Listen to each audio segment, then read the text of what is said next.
All right, so we are going live, and if you are seeing us right now, then you are seeing us for real, with this lovely backdrop. This is an example of what it would look like if we had a white brick background, but instead we don't. We have plastic. We have plastic.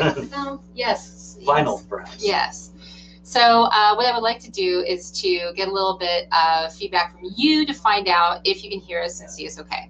Because if you can hear us and see us okay, then I know that we are safe to move on with this and actually start the official beginning of review chat. So you can hear and see us, our beautiful face, EBP. How is that going?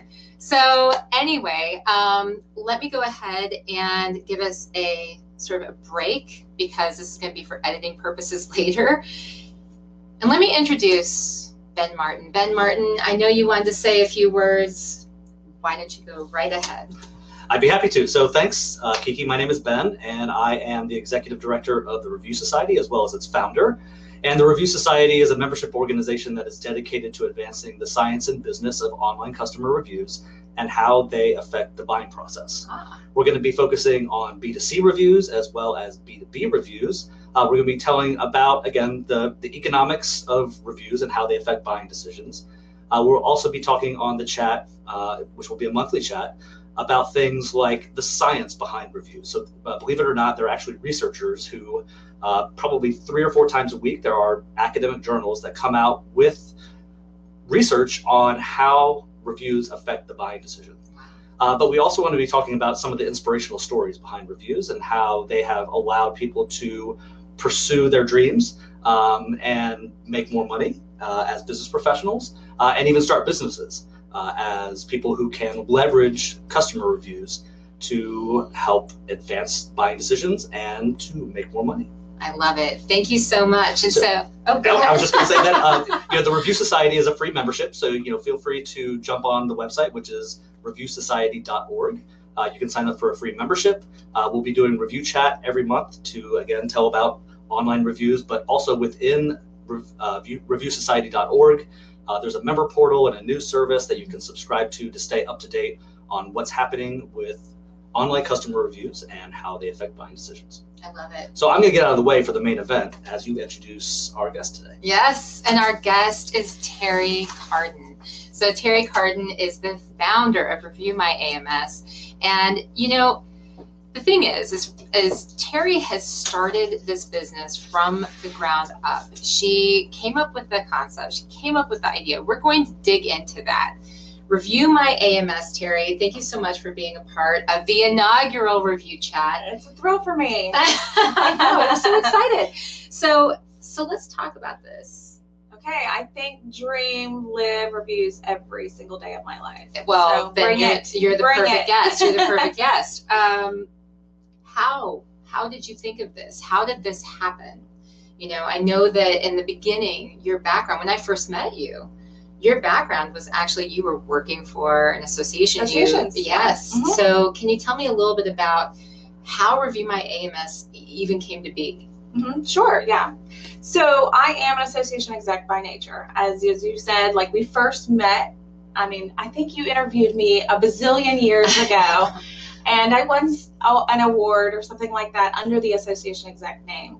And together we've been able to be pals since then, which has been really awesome. But I am an association exec by nature, and I implemented many online communities, email marketing platforms, AMSs, and lots of technologies for the associations that I worked with. So I was on staff as the technology director for the Florida Society of Association Executives.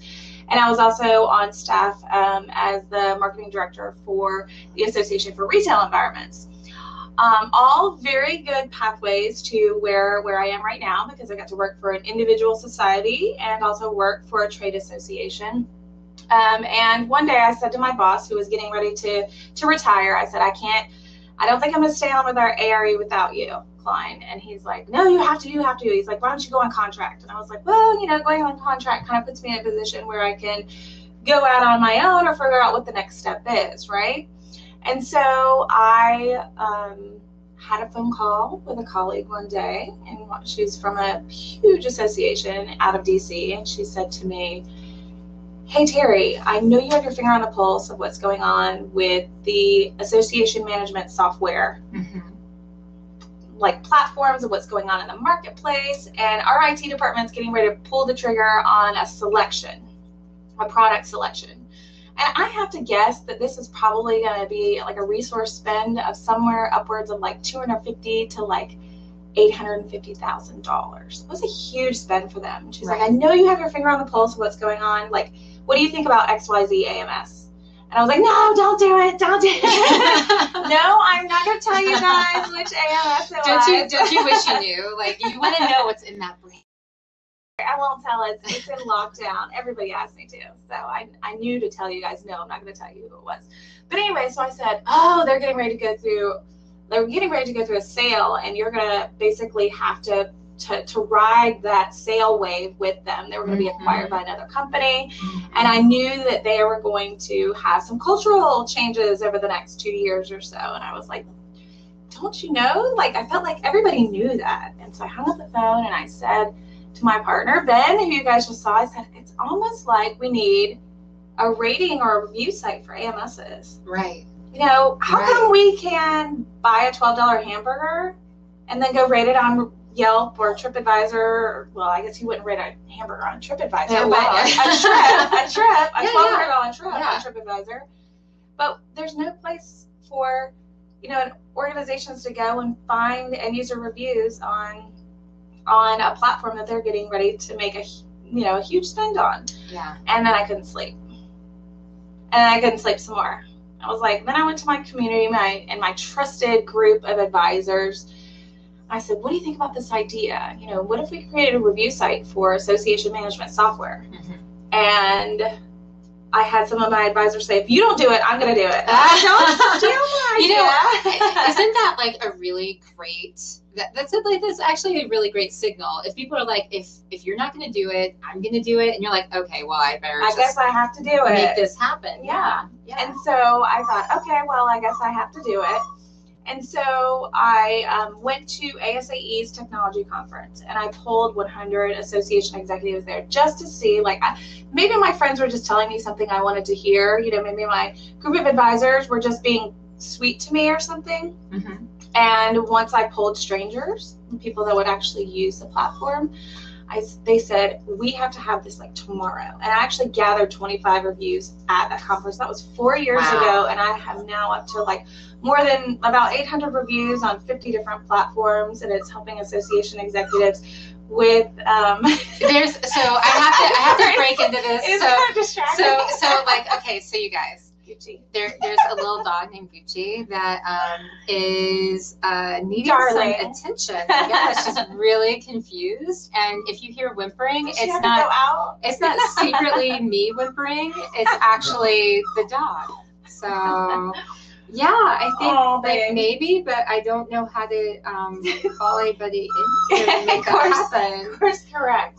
So maybe our side stage assistant, Ben, the executive director of the Review Society, could maybe take her downstairs. It's like and what's really fantastic is we want you guys to see that we're letting you in behind the scenes. That's why you can see the edge of the background, is because we're letting you in. We're letting you see all of the pieces that bring it together. This is real. Bring it together. The real stuff here. It is. It is. But okay. I love this actually. When it really gets real. Do you remember back in the early MTV, real world days? So let's really get real. When you started out, and starting out any kind of new venture is hard. Starting any new business is hard, but you weren't starting a franchise. You were not starting something where people had done it before. I didn't even know if it was going to work. I mean, I did. Even after hearing from 100 execs and getting 25 reviews, I thought, wow, right. I don't know if this is even going to work. Like, how am I going to put bread on the table for my kids, and how is this going to even make money or have any kind of like real merit or weight to it in the industry? But I knew what was important. And the important thing was that association executives, professionals who are in a buying position needed to have a voice.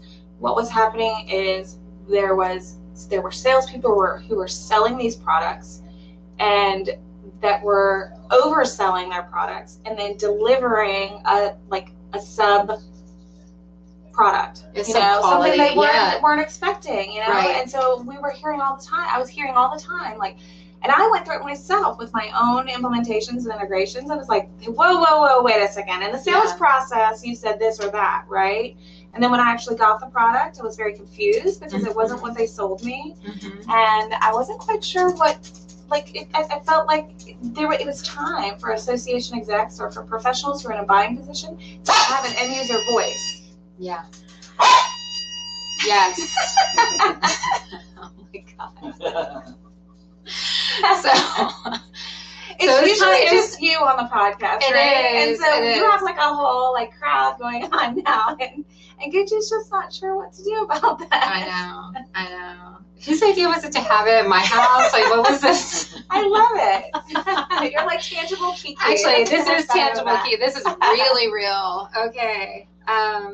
So it was time for them to have a voice. For them to have a voice. And also, it just makes it right in the universe when the vendors themselves can actually see real life feedback, whether it's positive or negative or what, about what their clients are saying about them, so they can make course corrections. And it's been fascinating. There has actually been a platform, a company in the AMS world that is course corrected based on the reviews that have been coming in. So it's been really amazing to watch. Yeah.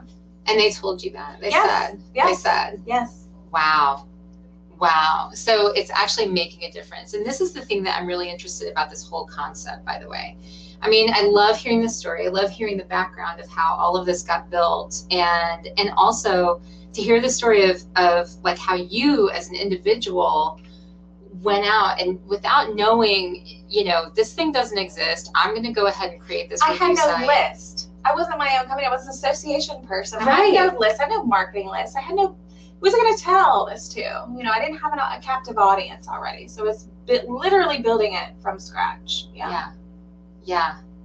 And so all along the way, I'm sure you had pushback from people. I'm sure you had people who were like, good job, sweetie. That's a real fine idea, And let's see if that works. I actually had, I was telling a friend of mine, I said, I have this idea. What if I built a review site for AMSs?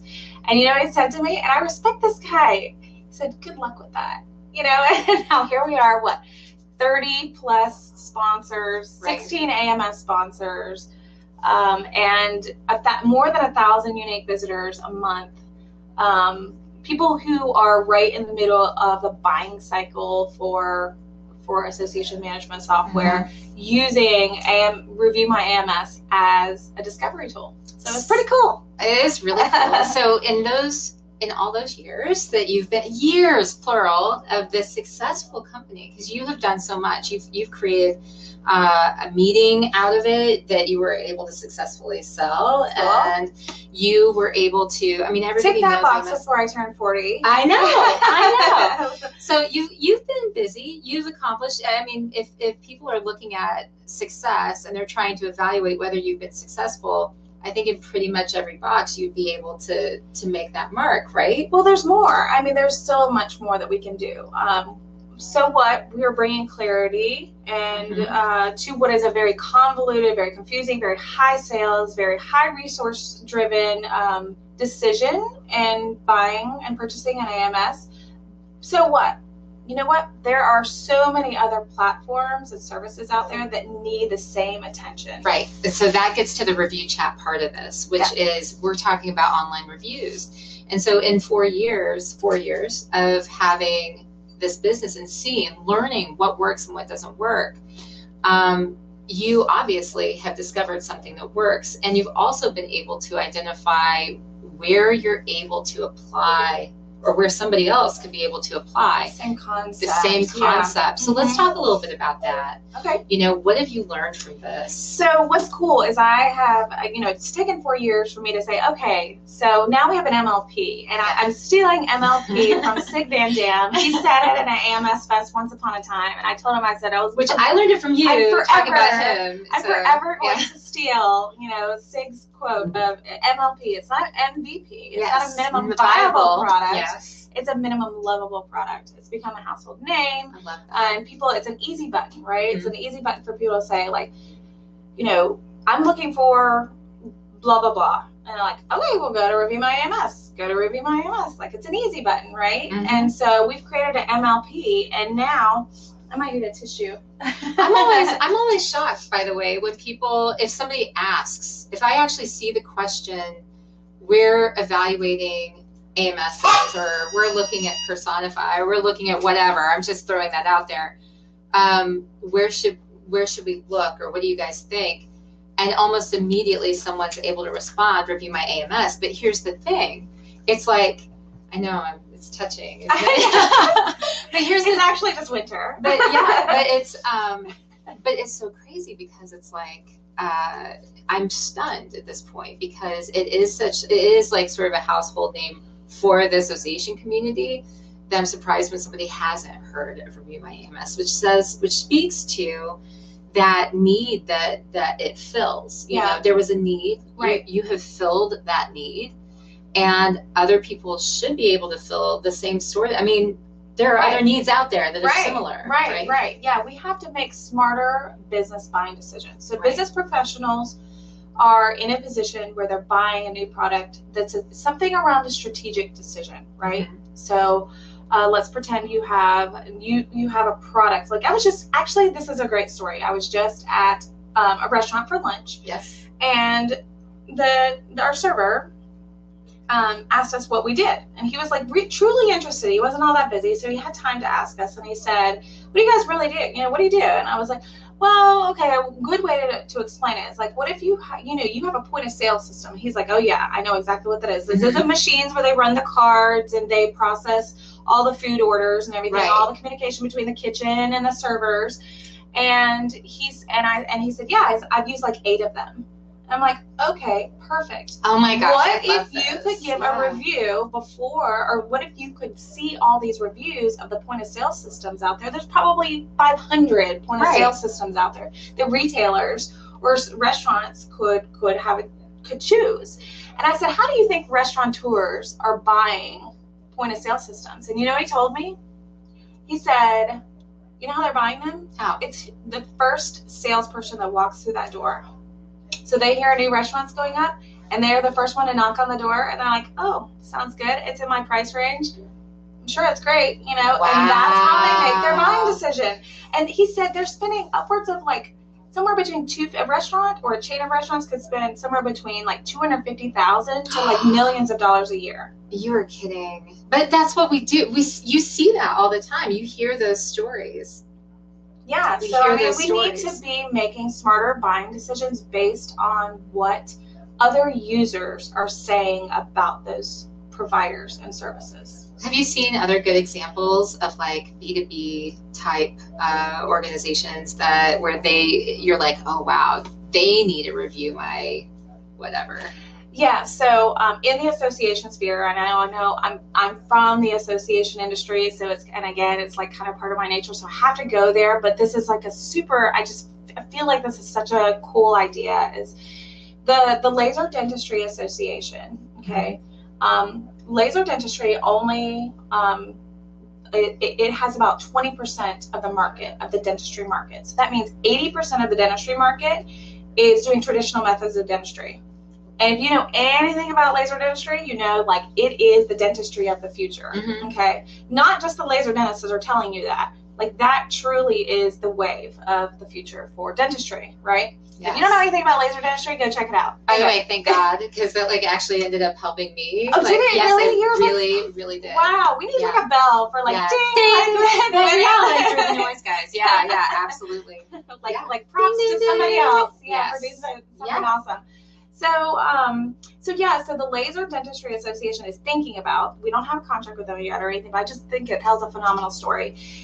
There's like 7 or 8 laser manufacturers in the Laser Dentistry world, right? Yes. So 20% laser dentists, 80% opportunity, and 7 or 8 laser manufacturers. Okay, so you're with me, right? Yeah. You guys with me? Yeah. Okay. Imagine if they built Review My Laser. Okay, true confession, I have not bought reviewmylaser.com yet. That's probably not available now. Like somebody on here. Yeah, I know. This is like the 5th time I told the story, so I'm sure somebody's gonna make us pay thousands for it someday. But anyway, so reviewmylaser.com. Let's just pretend they spun up reviewmylaser.com. Then the laser dentist could give a review on their laser, which their laser probably, I have no idea really what lasers cost, but I'm guessing lasers for the laser dentists are really expensive. It's a strategic decision which one of those 7 or 8 manufacturers you're going to go with and why.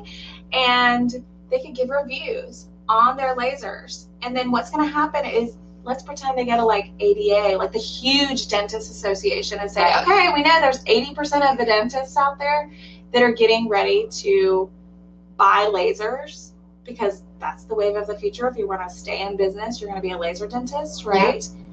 Then they have a source to go see what other laser dentists are saying about their lasers, so they can make a more informed buying decision. So here's something. So is this, because this is something where review sites, we've talked about how it's like B2B very often, that's like the sweet spot for that. But so is this something, in that case, is this something where the professional society or the trade association, where they could look at owning that and say, what have you heard back? Because I'm sure you've talked to people about doing that sort of thing, like, why don't you hey, ADA, like, why don't you set up this thing? And I can imagine the pushback, but I can also imagine how I push back on the pushback. Right. So what are you hearing as far as how that's developed? You know, it's tough because, especially in the association world, associations are supported by affiliate members. So like vendor members. Right. And so they're supported by them. So all of a sudden you're going to pop up a review site on those vendors. What happens if you get a bad review? Right. Well, I know. And those so that are would be the concerns. pushback. So they're like, we're giving you millions of dollars or hundreds of thousands of dollars, or even thousands of dollars a year in sponsorship for XYZ. Yes. Or we put up a booth in your trade show or whatever the case is. And then they're like, wait a second, now what if I get a bad review on the review site? So like, why are you going to bid that? My immediate thing, that's what I would think, that would be the pushback. But then my pushback to the pushback is, well, then what does that say about things like your journals, your journalism, the stories that you write?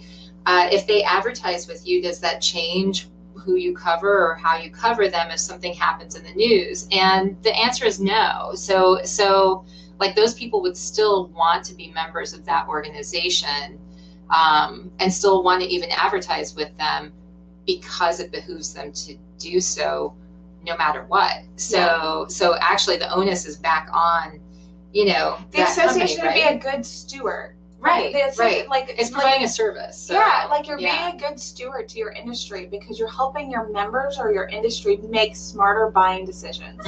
Like, what's not better for your members than to help them make buying decisions smarter? Yeah, I got a little meta there. I dug into it. I'm sorry, but I just am genuinely curious, because I can't imagine the immediate argument. It's just the argument to the argument that I'm more interested in, because it's like journalism has the same thing.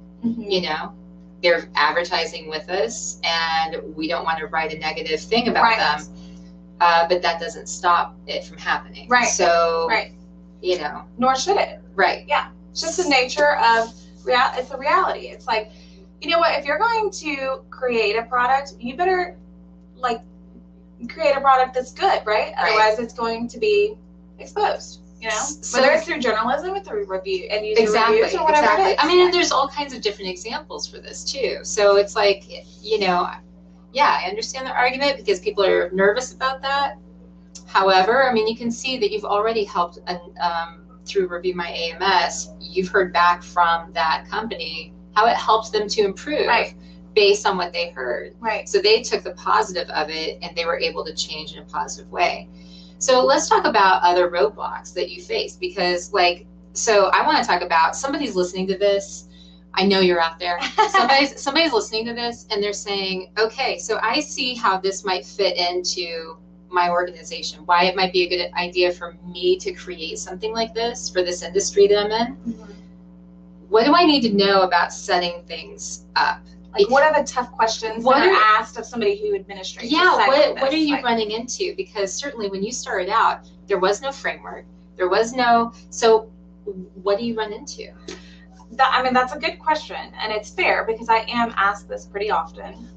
One of the biggest questions that people ask me are like, what about like in the news these days, it's like fake news, right? Okay, what about fake reviews? You know, and we're hearing more and more in the news right now that fake reviews are a thing, right? And vendors are pumping that, you know, the review site's full of fake reviews, you know? Somebody told me even the other day, some other B2B review site has a client from India that has given a review on their platform, and they have no clients in India. They're like so frustrated by that. They're like, there's no viability in this site. Like, this doesn't make any sense why anybody would let a review like this come through. Right. You know? Right. And he's like, it's a good review, so I'm not really doing anything with it, but it's not, but it's ruining the reputation of that site, right? Right, because they think they're buying it or something. Right. Yeah, that's the biggest difference between the sites that are built on 100 reviews and like Review My AMS, and the sites that are, you know, outside of 100 reviews. They're a human is touching every single review that comes through. Yes. Gucci wants something. I know. We all do. So what's beautiful about the validation of the reviews that come through Review My AMS, in my case, or another review site that's run on the 100 Reviews platform, is that it goes through a 7-step validation process. Mm-hmm. And a human is touching and reading every single review. Wow. So, and that's really there's no just automation behind it. It's not like, okay, I'm going to give a review and then all of a sudden it's published and I'm some guy from India that's not even, you know, a client of this product. Right. It has to go through the validation process. And so figuring out what each one of those points need to be, it's going to be different for every industry probably. Sure. Right. Yeah. But it makes vendors feel a lot more comfortable when they hear that this is the business process behind running a review site that I would recommend. I mean, you know, emails are validated.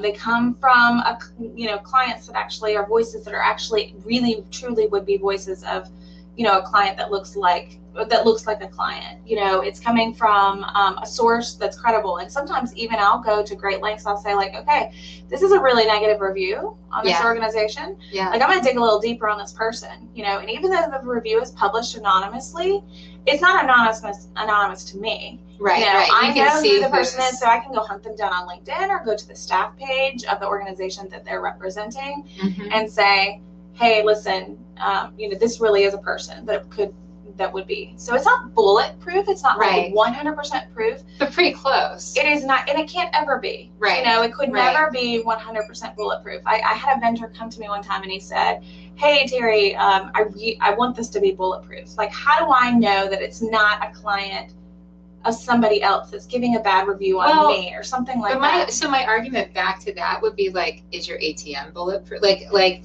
you know what I mean? Like, if financial institutions can't figure that out, then why is he asking that of you? Yeah. Right? Yeah. I mean, yes. And so it's you want as much as possible. Don't get me wrong. Yeah. It's a fair question. Right. But I go to like every single extreme that I possibly can to validate that the user is who they say they are and that they're a client of that. Yeah. Of that establishment. Yeah. So that makes sense. I mean, I think that you know, when I look at what you've done here, which is really impressive, by the way, when I look at what you've done with Review My AMS, the idea that you're looking at 100 reviews, and wait, before I even move on beyond that, 100 reviews, why 100 reviews? Oh, that's a good question. Okay, so let's just be reviews? like people that are watching, I'm sorry, forgive me. I've been tossing around the 100 reviews word, like the name, and without like really explaining what it is. It's a review site. 100 Reviews is a review site where anybody can spin up their own review site. Okay. So that's kind of like the concept behind a little bit of the chat today. And also why I'm asking her so many questions about how she does this and how she's done it, you know, to start this, because you've done it. You're figuring out how to make this work for other people, because people are coming to you with these questions, you know, when they ask you over and over again. There's a need. Can we white label review my AMS? And I'm like, well, no, not right now. Trust me, you don't want it right now. I had hand crank things all behind the scenes, but now we've spent the last year building 100 reviews, which allows anybody to spin up their own review site. Yeah. What was the question? Original question? So my question is why 100 reviews? Oh, 100 reviews. Right. So, like, I need a little. You need your little ding, because I'm gonna drop a name here. Bear Analytics. Erin was taking joke. Yes. So they, whenever I first launched Review My Ads, they're like, "Oh my gosh, this is such a great idea! Like, we want to support you in any way possible." And I said, "Okay, great. Like, help me with the data part, right?" Of it. And they said to me, and I said, "Well, like, when do I have like a good subset of data? Like, when is that going to be?" And they said, when you get 10 or more reviews on 10 different service providers or platforms, 10 different platforms. And I was like, yeah, there's merit to that. So that was my goal. That was like my first goal. It's like, I need to get to not just 100 reviews, but 10 reviews on 10 different platforms. And then you have data that's actually worthy of being analyzed and evaluated. I love that. So you guys, I love that. Anyone who's watching live, if you have any questions, especially if you're on Crowdcast, then you can type them in and I'll ask those questions. But I want to go to this question about the economics behind this type of business, because we've talked about how it came to be, the idea. We talked about some of the roadblocks people can face when they start out, or some of the things that they need to consider. We even got into talking about like the 100 reviews, what's behind it, and the science. But what about the business part of it? I mean, I know a lot of people are concerned about the economics behind creating a business like this. And so, you know, or creating whether you are part of an organization, part of an association, whatever, you're going to want to figure out, is this viable? Is this, like, what am I getting into when I do this? Right. Yeah. So, I can only speak from my own experience with running Review My AMS, right? And I think what's really interesting is, like, we have a slide where we do it on a different presentation, but the slide represents three stages of like where you get your information when you're in a buying decision, when you're in the buying life cycle, right? Yes. Okay. You're like the one responsible for making this huge decision, right? You're the one that's getting ready to like sign the check, you know, and sign the dotted line on that contract. You're the one that's responsible for making this huge decision that's going to impact possibly the entire organization, right? It's a big responsibility. So what do you do? Where do you go? Like, and I'm trailing off a little bit here, but I'm with you. Yeah, I'm following. Stick with me. I'm following.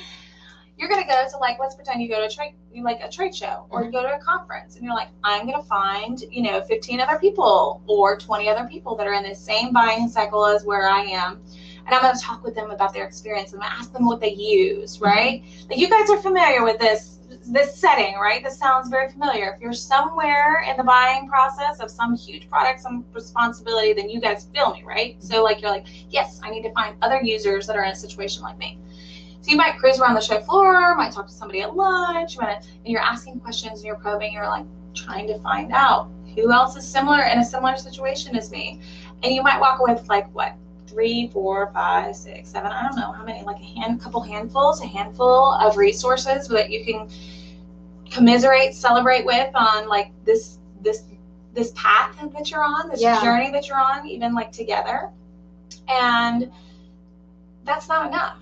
Like, or maybe you're on the phone with your vendor, or the vendor that you're demoing with, and they're like, go to these three resources, right? And they're like, these are the people you should call. And they're like, the cheerleaders for the entire company, right? Like, they're not going to really tell you the truth about what your experience is going to be like. Yeah. Somehow, some way, there's like a connection between that client and that vendor, and they know they're kind of trained, or somehow they're like a special client, you know, that's going to tell you what So basically you're what not you want going to to hear. get, yeah, you're not going to get the real deal. Thing. Yeah. Of course, because why would they share anything that's less than absolutely glowing, spectacular? Right. So here we are stuck with this huge buying decision. Like potentially your job could even be on the line. Like if you don't make the right decision. I mean, in your case, you review my AMS. We're talking about things that in an enterprise level it could be millions. Oh yeah, easily.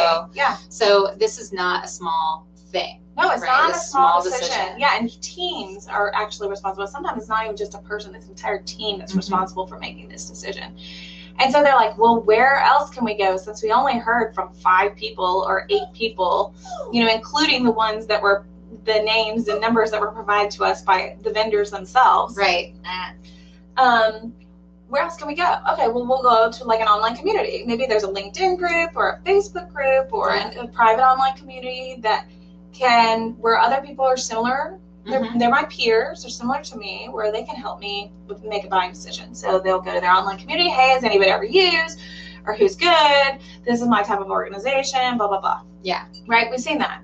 Oh, we see it all the time. All the time. It's like a broken record in some communities, right? And then what happens is 5, 10 people, let's pretend it's a really healthy, viable community, and we get 25 responses, right? Oh my gosh, yeah. Like that would be like really That'd awesome. be You amazing. could get 25 responses by asking, you know, your fellow peers like this question. But what happens is that gets filtered down, okay? That gets filtered way down the feed. And then like 2 days later, your question's gone in the abyss. And then somebody else is asking the same question. And then somebody else comes in and you see that. We see that all the time. It's like a broken record. Right. Yeah. Right. Yeah. So what review sites do is they actually bring that end user sentiment into a hub. Okay. And we can talk a second if you want to, like in a minute, about the trends that we've seen like over time. So even that hub of information can actually like reveal trends that have happened in the industry too, just with those particular products or services. And that's also really cool to see. But there's a hub of information where end users can find people that are like them that have given real end user sentiments. They're 7-step validated, by the way, you know, and they can make smarter buying decisions. It's not an end all be all. It's not gonna be like, you're not gonna find your answer of, let's use TripAdvisor for example, right? Like you're not gonna find your answer on where to vacation by using TripAdvisor. But if you have an idea where you wanna go, you're gonna go to TripAdvisor, use it as a discovery tool, right? That's so true. It's the same idea. That's so true. And I mean, whenever, so anyone who actually registered for this particular chat, you were probably asked a question. You had a choice of whether or not you wanted to answer it, but what was the most recent review you filled out? Like what was it for? Oh, yeah, tell me about those. So what's interesting is that most of us, and I've heard you say the same sort of thing before, most of us are used to looking on Yelp for, okay, what did they say about this place? You know, it could be a taco place. It could be like the best cocktails in the city that you're in. And when we look for this stuff, we look for it like it's a regular thing. If I'm on Amazon for the tripods I have, it's like, which ones have the best reviews? What are the complaints? And you automatically kind of discard the really, really good ones that are too good to be true and the really, really bad ones. You kind of are looking for that middle ground, like I want the real truth. We do this, and this is your argument. We do this for stuff that costs so, like for the best fries in Boston or whatever, the best crab cake in Baltimore. And it's like, when we could be spending that time to be investigating these bigger purchases that are worth so much more. Right. And it just is crazy to me that there aren't more sites that are like this or more opportunities like this for things that have to do with important equipment that are needed, like in your example that you were giving about laser dentistry earlier. So I guess I got kind of carried away with like really loving this. Yeah, no, I get it. I buy into it. I think I understand why it's serving this need. But I'm just thinking that when people are listening to this and they're thinking, okay, all right, I'm starting to understand a little bit more about the review my fill in the blank. So what now? You know, how do I look at my reviews now? How do I, you know, how do I know if this is the right sort of thing for what my organization is doing or my company is doing? Yeah. So what I would recommend is, if like whether you're in the for-profit industry or you're in the association or nonprofit industry, look at your industry and what is driving a strategic decision. Okay. Yeah. So we don't want to, like, let's pretend we don't want to review scalpels. Yeah. Or we don't want to review, you know, the light bulb that runs the tripod light. You know, we're not going to get that granular, right? Mm-hmm. We're going, like, what is a strategic decision? Start with the big stuff. Right. Yeah. What is that most resource heavy?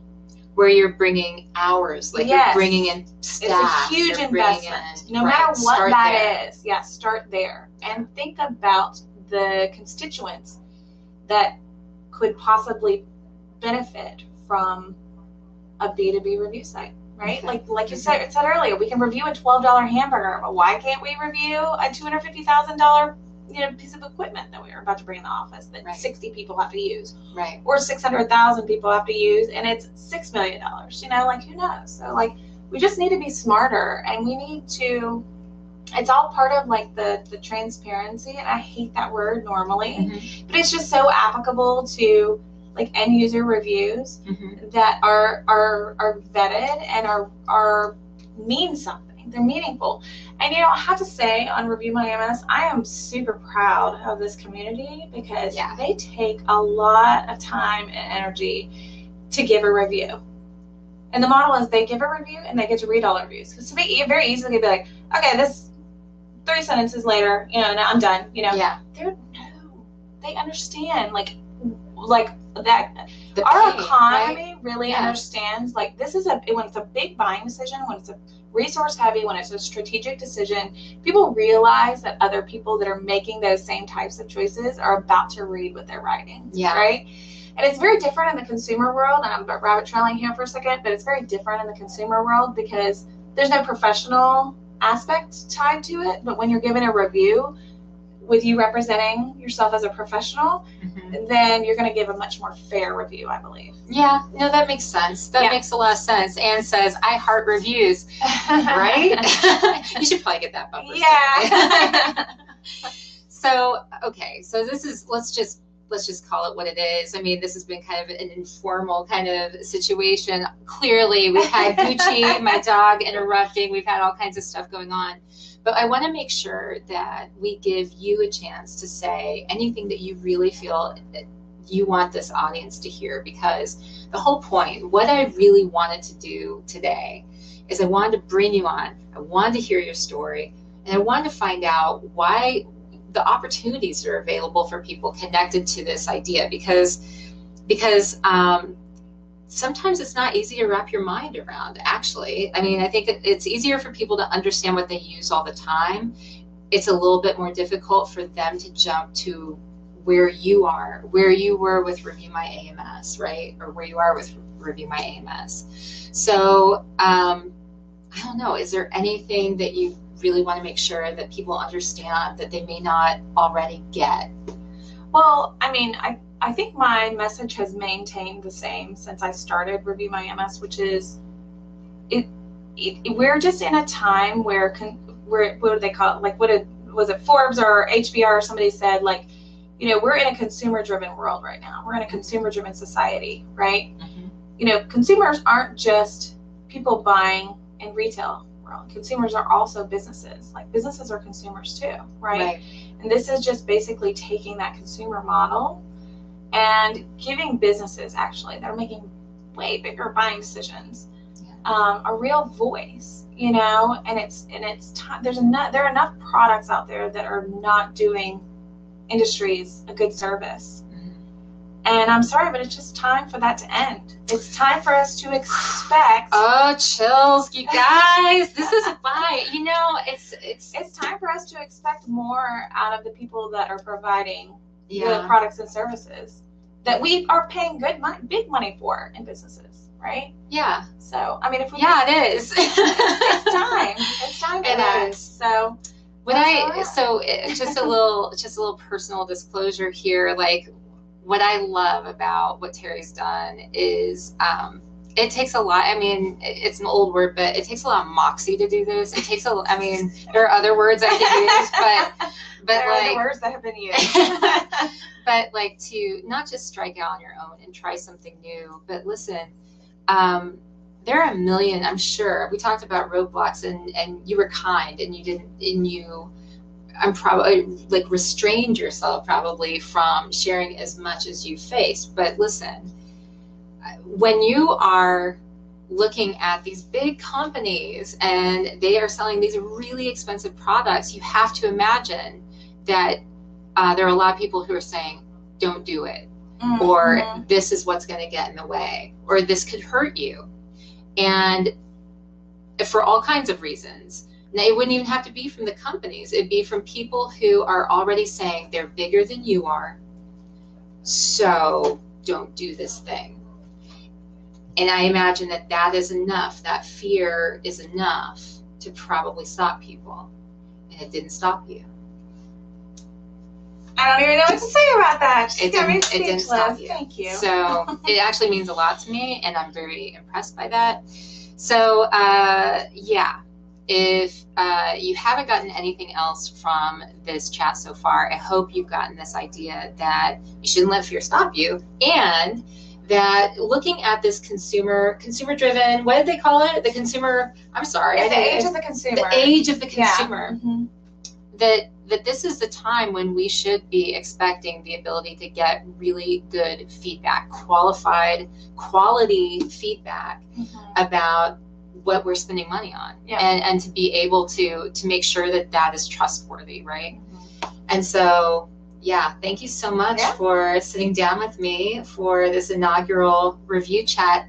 I want to actually provide the opportunity to maybe have Ben come back on and maybe say a few words about some ways that people can get involved in future review chats, maybe an upcoming one. Yeah, and talk a little bit more about the Review Society, because what's really awesome is that the Review Society, I mean, I'm just one small review site owner, but there are dozens, more than dozens even. I'm not going to go as far as say hundreds, but dozens of review site owners out there, administrators and people that are really interested in the psychology and the science behind how reviews are given, not only just on the business side, but on the consumer side. Yeah. And what's really cool is that the Review Society is doing really good things around research behind how validation and how like reputations are changed and things like that in entire industries.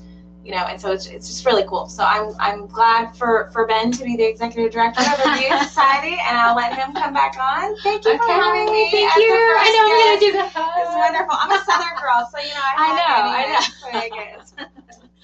So what do you guys think? I mean, isn't this a little bit different? It's almost perfect, right? Because some of the future review chats that we have are going to be, they're going to be like, obviously we can't always be in the same place at the same time or have the same fabulous backdrop that we have right now. So, but I like the idea that this is quirky and a little bit different, because actually we are about exposing the edges, aren't we? We're about exposing what is really there. Yep. And so let's talk about some more. Let's talk about the Review Society and all of this stuff. Well, so as I mentioned at the top, the review chat is going to be a monthly thing. It's going to be on, if I remember correctly, is this the third Thursday? Third Thursday? Yeah, well, what I can tell you is that the next one's going to be on Thursday, January 11th. So it's got to be the second Tuesday. Second Thursday. I was not Tuesday. Second Thursday of the month. And so like next week or next month, we're going to have on Drs. Naris and Stewart from Wake Forest University. Yes. They've done some research into B2B reviews, which has been especially interesting to Terry and myself as we are running our own review sites. So we're really interested to talk with them next month. But we're always on the hunt for other review experts, whether you're in business, academia, if you have a personal story to tell about reviews and maybe how a review affected your purchasing decision at some point along the line, whether as a business professional or as a consumer. We'd love to hear from you, to have you potentially as a guest on Review Chat. But as I mentioned at the top, the Review Chat is a membership organization that is 100% focused on advancing the science and business of online reviews, and also telling some of the inspirational stories behind people who are running review sites, whether you're a solopreneur, if you work for a big organization like Yelp or Angie's List. Like, we'd love to be able to talk with folks at those big organizations and how they think about reviews in their line of work. So the Review Society is basically a free membership that anybody can join. Yes. There's a new service. We're a very small startup right now. We've got like 22 members. So you're getting in on the ground floor if you decide to join us now. I love it, because I've actually learned quite a bit from just from the research that you've been sharing and everything. And I've been trying to kind of share it out too. I noticed that at the recent ASAE Tech conference that many of us had just attended, that Review My LMS launched. So that's a new one too. Yep. So heads up to Elizabeth out there, like, yay, a shout out. So, Elizabeth is Review My Event app. Oh, Review My Event app. So they're popping up so many. everywhere. I know. Obviously, it's very successful. Yeah. So, I mean, Review Society is a brand new thing. Get in on the ground floor. When you think about it, nobody trusts advertising anymore. And you think about, like, okay, we've got the American Marketing Association, and I think we would all concede that we don't trust marketing anymore. So to me, the Review Society is at the right place at the right time right now. Yeah. All the research shows that online consumer reviews are trusted more than any form of advertising. And so this feels like the right time for the Review Society to start this conversation. And I just hope that all of our listeners will continue to join us in the conversation. I hope they will too. I do have one more question that made me think of. Bring it on. All right. So since that is the future, right? Since we're looking at reviews rather than marketing, obviously the next step would be, how do we make sure we get the best reviews that we can, and what kind of education can we put out there for the people who are wanting to make sure that not only do they create the best experience or the best perception, but how do they get the better quality reviews? Do you have any plans for developing education like that in the future? We do. So at the Review Society, we are scanning the journals. Every single week, there are about 4 or 5 scholarly journals that have an entry all about how online reviews affect the buying decision, and they're all based in science and research. Ooh. So we are basically crawling those Google alerts that we get about how online reviews are affecting buying decisions. To the best of our ability, we're summarizing them. I mean, really, look, it's just me running the Review Society. Yes. But I'm focusing on it. Where do we find it? Where do we find the Review Society? It is www.reviewsociety.org. At this moment in time, like, what is it, 3 o'clock on Thursday? You do need to enter in that www to get there. But as soon as the show's over here, I'm going to update our redirect so that you can just put in reviewsociety.org. But we also have a Twitter hashtag, which is ReviewChat, and also a Twitter handle, which is @ReviewChat. Yep. So feel free to follow those. We've got a Facebook presence. So we'll be gearing things up. But as I mentioned, like, we are just a month or 2 into this at the Review Society. So we have a lot of building to do. Yes. But at the moment, reviewsociety.org with www ahead of it is the best way to find us. We're all scrappy and we're all tough, so watch out. Thank you so much for participating in the first review chat. This is making history. Yeah. So Kiki is our awesome host. She's going to be with us every month to help us facilitate this. So thank you. Oh my gosh, this is so awesome. Thank you. Thank you for letting me be a part of this, and thank you for participating. And we will talk to you next month. Look for that information online. Support us. Ask us questions. We want to hear from you. Bye, everybody. All right. Yay. End broadcast.